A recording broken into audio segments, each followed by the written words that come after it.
नमस्कार, बहुत स्वागत आपका। आप देख रहे हैं ये दिल मांगे स्वराज। मैं हूं राकेश पाठक। जिंदगी को जीने के सबके अपने अपने तरीके होते हैं। कुछ लोग अपने लिए जिंदगी जीते हैं, कुछ अपने परिवार के लिए और कुछ समाज के लिए। जाहिर है इसके पीछे प्राथमिकताएं बड़ी वजह होती हैं, लेकिन अगर थोड़ा इत्मीनान से देखेंगे तो पाएंगे कि हम सब दरअसल कुछ अंश खुद के लिए, परिवार के लिए और समाज के लिए तय करते जरूर हैं। ये अलग बात है कि इसका दायरा समय काल परिस्थिति के मुताबिक छोटा या बड़ा होता रहता है। आज स्वराज में बात दरअसल इन दायरों को तोड़कर आगे निकलते लोगों की होगी, जो नितांत अपनी कहानी में नहीं उलझते बल्कि उसके बाहर निकलते कुछ ऐसा कर जाते हैं कि मिसाल बन जाए। और यकीन मानिए ये सब वो मिसाल बनने के लिए नहीं करते बल्कि मानवता के लिए करते हैं। ऐसे तमाम चेहरे स्वराज की आज की फहरिस्त में शामिल।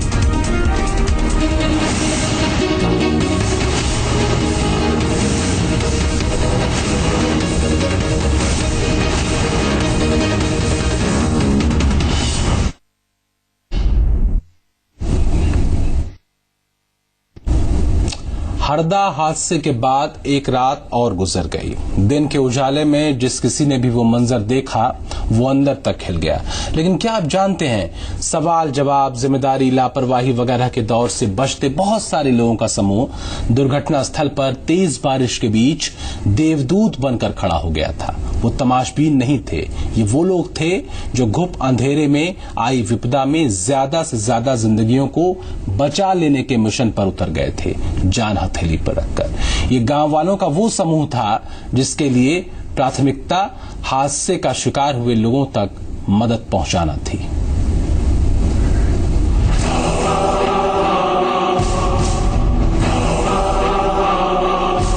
हरदा के नजदीक हुए ट्रेन हादसे ने 25 से ज्यादा जिंदगियों के हिस्से में मौत उतार दी।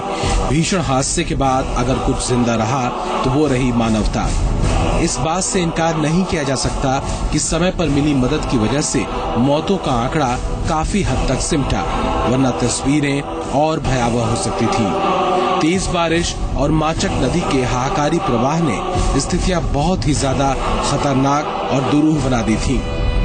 रात के घुप अंधेरे में टूटती सांसों को तलाशना और उन्हें निकालना बड़ी इस बेहद मुश्किल घड़ी में देवदूत बनकर उतरे थे आसपास के 5 गांवों के लोग। बहुत पानी था, गले तक पानी था, लोग घेरे थे, बेहोश हो गए थे कई लोग। क्या आप लोगों ने किस तरह लोगों ने? हाँ, हमने लोगों को बचाया भी, 15-16 लोगों को हाथ बढ़ा के हमने बचाया भी है और 2-1 लोगों को बेहोश भी लेके गए हैं। आधी रात का वक्त, दूर तक फैला घुप अंधेरा, लोगों की चीख पुकार और यहाँ वहाँ बिखरे रेल के डिब्बों के बीच आसपास के गांव के लोग जान हथेली पर रखकर मदद को पूछ चुके थे।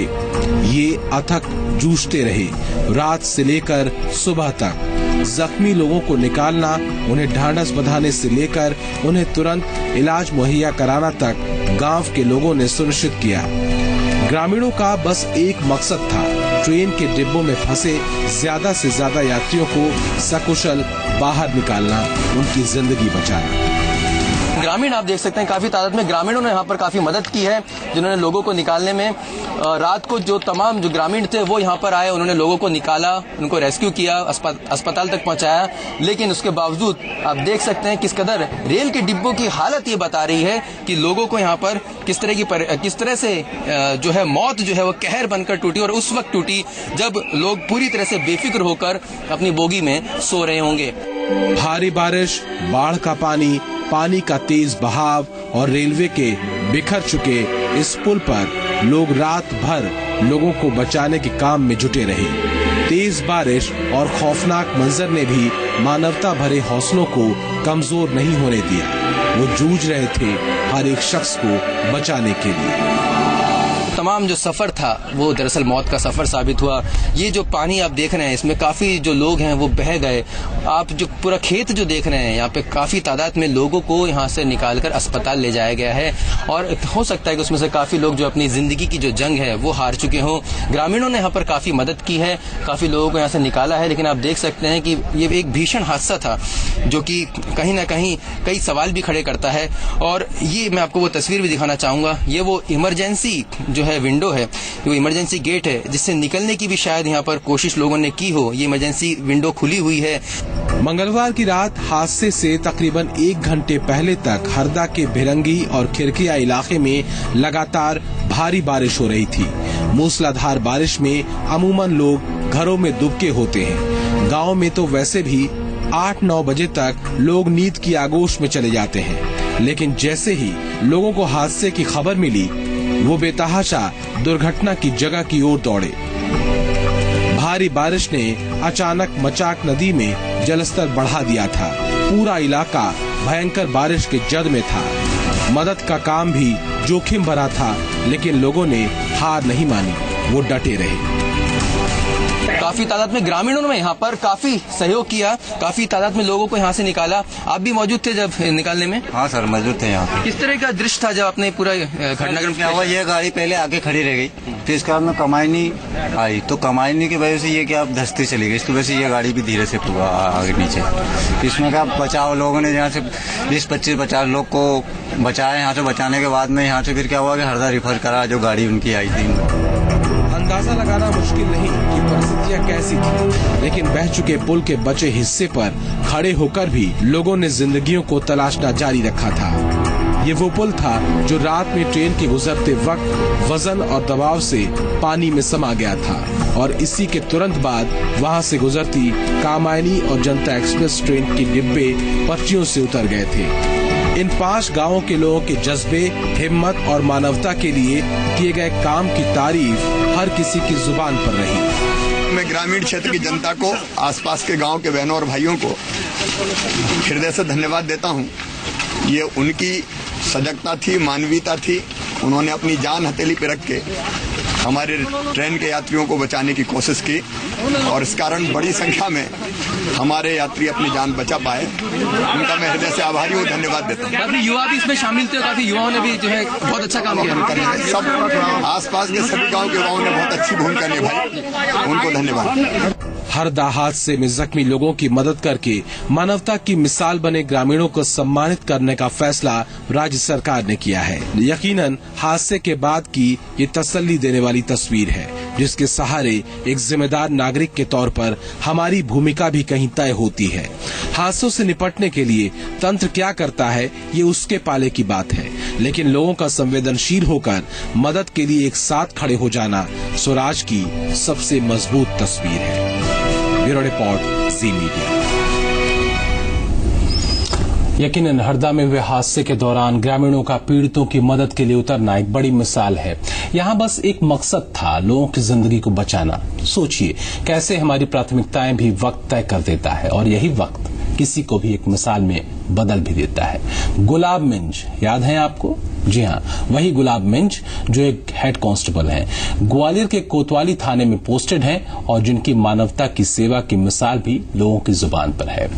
गुलाब की मानवता के लिए काम को लेकर डीजीपी शैलेंद्र सिंह ने उनका सम्मान किया। मानवता के लिए काम करने वाले चेहरों में गुलाब भी फक्र करने वाला चेहरा है। पूरी कहानी देखिए।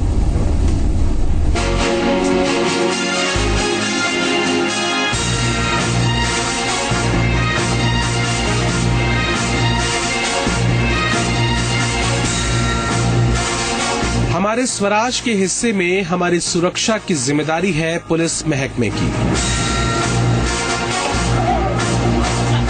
पुलिस महकमे के लिए आलोचनाओं और नुक्ताचीनी के बहाने बहुत से मिलते रहते हैं, लेकिन एक पल के लिए जरा कल्पना करके देखिए कि अगर पुलिस न हो तो क्या होगा।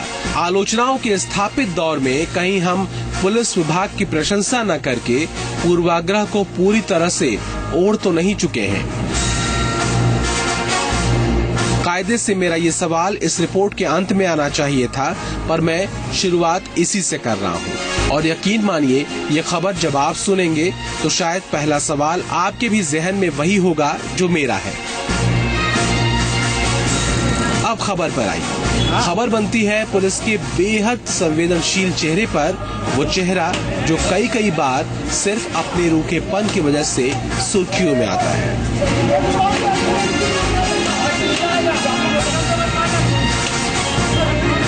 ग्वालियर कोतवाली थाने में महिला कांस्टेबल के तौर पर तैनात है गुलाब मिंज। गुलाब रोज की तरह अपनी ड्यूटी के लिए निकली थी। महाराज बड़ा चौकी के पास से वो गुजर रही थी तो उन्हें एक गरीब गर्भवती महिला मिली जो प्रसव पीड़ा में थी। गुलाब मिंज ने तुरंत 108 एम्बुलेंस को फोन किया। जब तक एम्बुलेंस पहुंचती, गर्भवती महिला की प्रसव पीड़ा तेज हो चुकी थी। लिहाजा हेड कांस्टेबल गुलाब मिंज ने पुलिस चौकी के पीछे ही महिला का प्रसव कराया और तुरंत जच्चा बच्चा को एम्बुलेंस के जरिए कमला राजा अस्पताल पहुंचाया। मैं सुबह ड्यूटी के लिए जा रही थी, police line order duty. Simhastha Mela की ट्रेनिंग के लिए जाना था मुझे, तो मैं यहाँ से निकली तो देखी कि उसकी पीछे दर्द के मारे तड़प रही है। तो फिर मैं एम्बुलेंस बुलवा के उसको, यही डिलीवरी तो यहीं हो गई थी। फिर जच्चा बच्चा दोनों को एम्बुलेंस में बैठा के ले गई जी। बच्चा स्वस्थ था, मैंने खुद अपना खुद दूध पिलाई। गुलाब मिंज ने न सिर्फ मां और बच्चे को सकुशल अस्पताल पहुंचाया, बल्कि नवजात के लिए एक मां भी बन गई। पुलिस महकमे को गुलाब मिंज पर गर्व होना बनता है। गुलाब दरअसल पुलिस महकमे का वो चेहरा है जो अनकहे ही सही ये बताती हैं कि पुलिस की नौकरी करने के सीने में भी दिल धड़कता है, और अगर दिल की सुनी जाए तो भी महकमे की बेहतरीन तस्वीर खुद ब खुद बनती है। गुलाब मिंज नाम की प्रधान आरक्षक महिला, उन्होंने बहुत ही अच्छा कार्य किया है। एक प्रसव करवाया, उसको खुद दूध पिलाया है। और जैसा कि लोग कहते हैं कि पुलिस वाले ऐसा काम अच्छा नहीं करते, लेकिन आज उन्होंने मिसाल कायम की है। इतना अच्छा काम किया है जो कि आम आदमी का काम था जो पुलिस वाले ने किया है। लोग अक्सर जी कहते हैं पुलिस वाला ये नहीं करता, ये नहीं करता, ये नहीं करता, ये करना चाहिए, अक्सर नेगेटिव बात करते हैं। इसने वो मिसाल दी है कि पुलिस विभाग में एक पॉजिटिव सोच दी है। इस महिला ने जो कि पुलिस की होकर के और उसका अपनी ड्यूटी के अलावा उसने जो उस बच्ची को डिलीवरी कराई और उसके बाद में उसको देख कर अपने साथ लेकर के और अस्पताल में भी लेकर के गई, ये एक पुलिस के अलावा बहुत बड़ा अच्छा काम किया है। हम जिला रक्षा समिति की तरफ से उसका सम्मान करेंगे और जो पुलिस अधीक्षक ने बताया है कि जो इनाम दिया है और 15 अगस्त को जो उसका सम्मान किया जाएगा, वो हम पुलिस प्रशासन का भी आभार प्रकट करते हैं कि इस तरह के वो कर रहे हैं, उससे सब लोगों को नसीहत मिलेगी। अगर प्रोफेशनल नजरिए से देखें, जैसा कि आजकल के दौर में देखा जाता है, तो गुलाब मिंज का काम गर्भवती महिला को एम्बुलेंस से अस्पताल भिजवा देने भर का ही था, या फिर फोन करने के बाद एम्बुलेंस के न पहुंचने पर अपनी जवाबदेही से वो बच भी सकती थी। पर गुलाब का ज़मीर कहीं बड़ा है और उन्होंने अपने ज़मीर की सुनी और शिद्दत से महिला और नवजात की रक्षा के लिए जुटी रही। यही वजह है कि लोग ही नहीं, पुलिस के आला अधिकारी भी गुलाब के इस नजरिए का सम्मान कर रहे हैं। उसके जीविकोपार्जन का कोई साधन नहीं है और उस समय घर में बड़ी विपरीत परिस्थितियों में परेशान थी। महिला आरक्षक ने तत्काल पहुंची। वो महिला प्रसव वेदना में थी।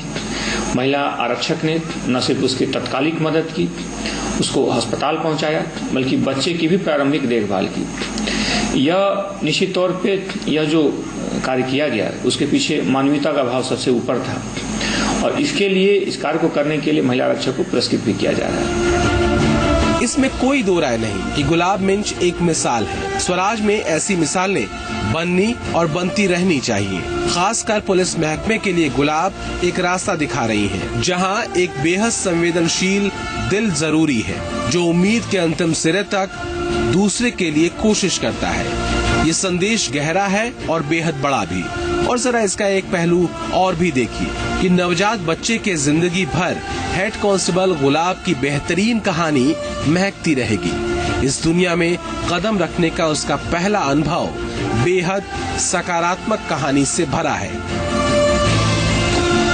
सुशील कौशिक, जी मीडिया, ग्वालियर। एक छोटे से ब्रेक के लिए रुकेंगे और ब्रेक के उस पार और भी कुछ तस्वीरें हैं।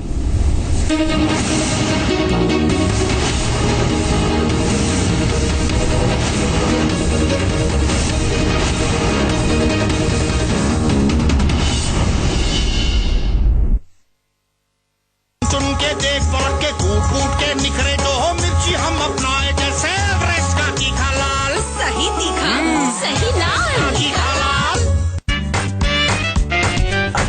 लगे, अच्छे दिखे, अच्छे टीटी गारमेंट्स, अच्छे लगे, अच्छे दिखे।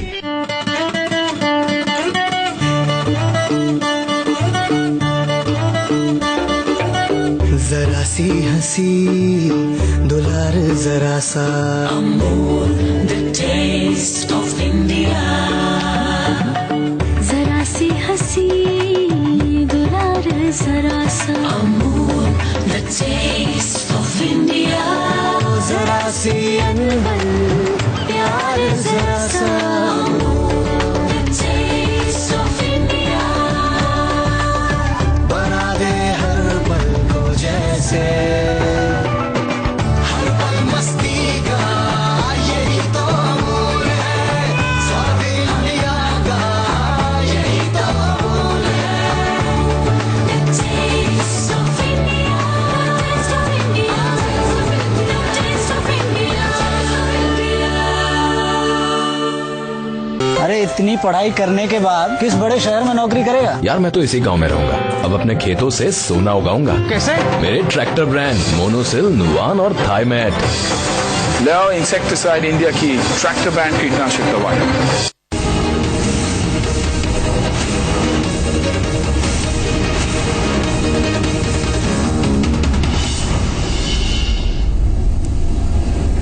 ब्रेक के बाद आपका स्वागत है। स्वराज दरअसल ऐसी तमाम तस्वीरों के जोड़ने से निकलने वाली सकारात्मक ध्वनि का या फिर साउंड का एक साथ मुकम्मल इस ध्वनि या साउंड के साथ होता है स्वराज।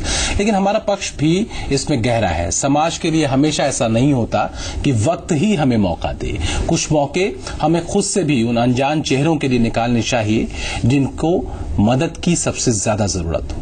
व्यवस्थाएं और तंत्र को छोड़िए, हम अपने स्तर पर कुछ करते चलें, जिंदगी के दौरान भी और उसके बाद भी। ऐसा ही एक मौका हमें मिलता है अंगदान के संकल्प को लेकर।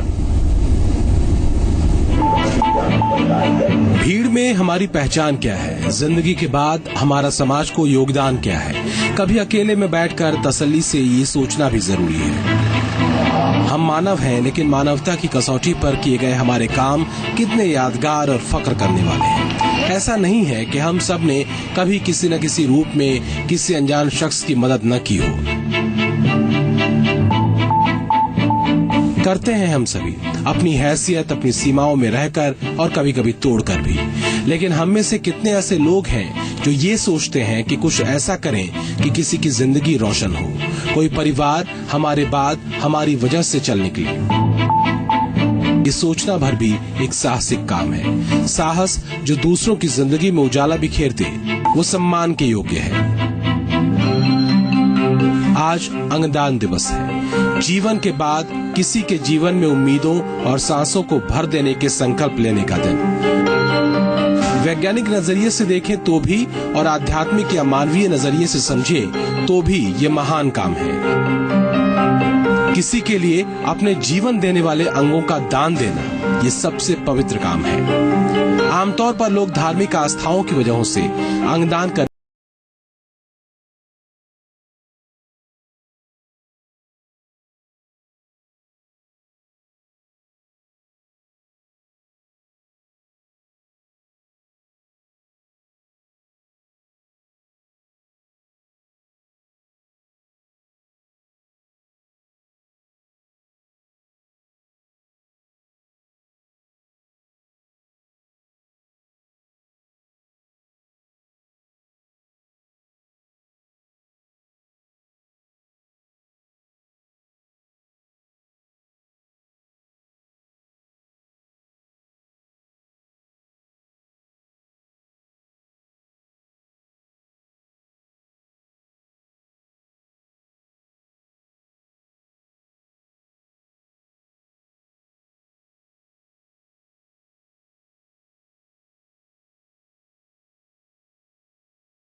लेते। जी हाँ, दस्त होते ही हर बार ORS घोल और दिन में एक बार जिंक की गोली पूरे 14 दिनों तक। दोनों से मिले जल्द आराम, पूरी हो पानी की कमी और मिले दूसरी बीमारियों से लड़ने की ताकत। दस्त होते ही ORS और जिंक दोनों की जोड़ी, देखभाल पूरी।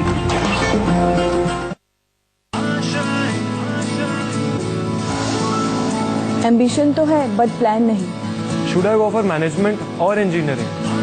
सब कंफ्यूज करते हैं बट सॉल्यूशन कोई नहीं देता। आपको भविष्य की चिंता सताती है, आप प्रश्न पूछते हैं कि किस प्रकार से आगे बढ़ें, क्या करें, किस चीज से दूर रहें। आइए मेरे साथ मेरे शो में मैं आपको बताऊंगा। डॉक्टर सुभाष चंद्र शो शनिवार शाम 5 बजे और रविवार सुबह 9 बजे।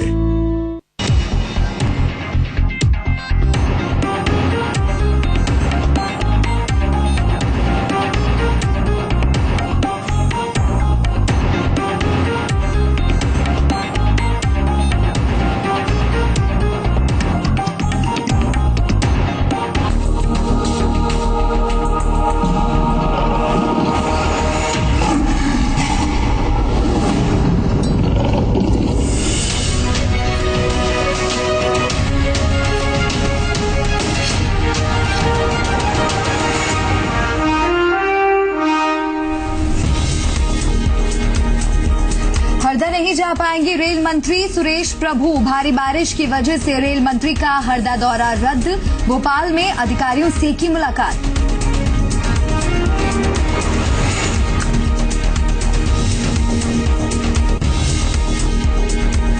सीएम शिवराज सिंह ने लिया घटनास्थल का जायजा। पीएम से की बात, घटना की दी जानकारी। प्रभावित लोगों को जल्द मदद पहुंचाने के लिए गांव वालों का कहा शुक्रिया। हरदा ट्रेन हादसे में मृतकों का आंकड़ा पहुंचा 30 के पार। 12 शवों को लाया गया भोपाल। माचक नदी पर पुल टूटने से कामायनी एक्सप्रेस और जनता एक्सप्रेस हुई डीरेल।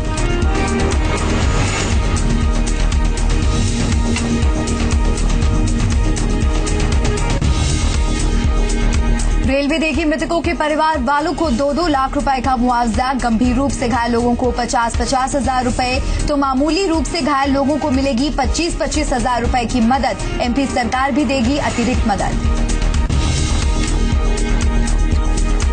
हरदा में हुए हादसे में नरसिंहपुर के 11 लोगों की मौत। शिरडी जा रहे थे दर्शन के लिए, गांव में छाया मातम।